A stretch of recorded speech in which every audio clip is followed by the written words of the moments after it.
مگر جب اس نے میرا ہاتھ پکڑ کر کھینچا تو یوں لگا جیسے کسی نے ہلکے سے پتے کی طرح مجھے کھینچا ہو۔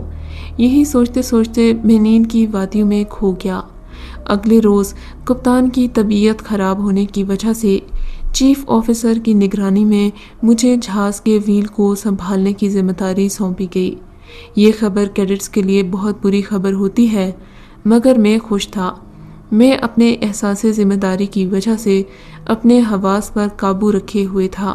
نقشہ میرے سامنے تھا اور اس کے مطابق ہی کچھ فاصلے پر تھوڑا سا تنگ ہو جانا تھا۔ میں نے بہت ہی ہوشیاری سے وہیل سنبھالا ہوا تھا۔ جیسے ہی وہ کینال شروع ہوئی میں نے دل میں اللہ سے دعا مانگنا شروع کی۔ پھر کیا دیکھتا ہوں، جیسے جیسے جہاز آگے بڑھ رہا تھا راستہ اپنے آپ کو چوڑا ہوتا جا رہا تھا۔ قریب 2 میل لمبی کینال تھی جس میں سے ہم نے اللہ کے حکم سے بآسانی جہاز نکال لیا۔ چیف آفیسر بہت خوش ہوئے۔ اس رات کھانے کے لیے کک کو کچھ میٹھا بنانے کا کہا گیا۔ ہم سب نے طے کیا کہ آج رات ڈیک پر ایک چھوٹی سی پارٹی رکھی جائے۔ رات کا کھانا آیا، سلمیٰ بھی ہمارے ساتھ بیٹھی تھی۔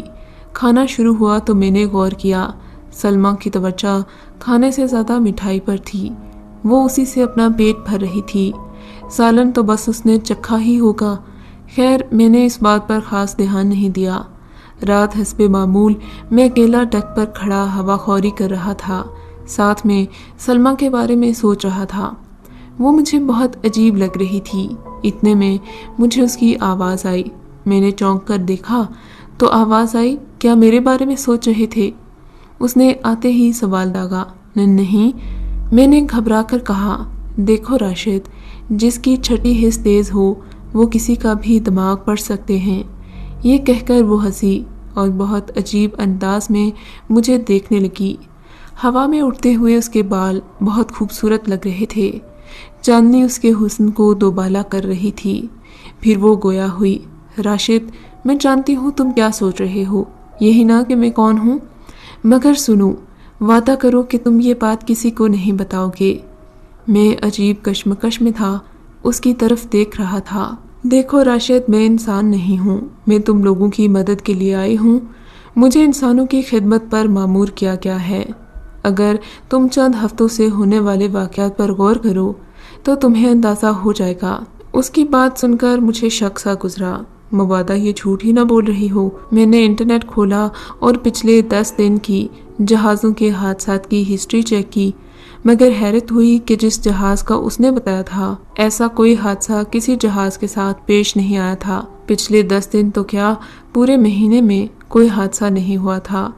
مجھے اس کی بات پر یقین تو نہ آیا، مگر میں نے اسے مزید کوئی سوال نہیں کیا کہ کہیں اسے غصہ آ جائے تو یہ میرا برا حال نہ کر دے۔ ویسے بھی پچھلی رات کو ہونے والے واقعے کی وجہ سے مجھے اس کی طاقت کا اندازہ ہو گیا تھا۔ اس کے بعد میری اس سے اچھی دوستی ہو گئی تھی۔ کوئی بھی مسئلہ ہوتا تو وہ میری مدد کرتی۔ جہاز اپنی منزل پر پہنچا۔ وہاں سے واپس ہم پاکستان کی طرف روانہ ہوئے۔ اس پورے عرصے میں سلمیٰ نے میرا اور جہاز کا بہت ساتھ دیا۔ کراچی بندرگاہ پر پہنچنے کے بعد سب سٹاف سائن آف ہوتے ہوئے کپتان نے جہاز آفیسر کو کہا کہ سلمیٰ کو بھی لیتے آنا تاکہ ضروری کارروائی کر کے اسے وطن واپس بھیج دیا جائے، مگر پورے جہاز کی تلاشی لی گئی، سلمیٰ کہیں نظر نہیں آئی۔ یہ تو صرف میں ہی جانتا تھا کہ وہ کہاں گئی تھی۔ مجھے جہاز کی نوکری کرتے ہوئے 25 سال ہو گئے ہیں۔ اس وقت میں ایک جہاز کا کپتان ہوں، مگر جب بھی سمندر میں جاتا ہوں تو مسکرائے بنا نہیں رہ سکتا، کیونکہ کہتے ہیں سمندر جتنا گہرا ہوتا ہے اس میں اتنے ہی گہرے راز چھپے ہوتے ہیں، نہ جانے اس بار کون سا راز فاش ہو جائے۔ اگر آپ کو یہ کہانی اچھی لگی ہے تو اس ویڈیو کو لائک کیجیے اور اس طرح کی مزید ویڈیوز دیکھنے کے لیے ہمارے چینل کو سبسکرائب کیجیے۔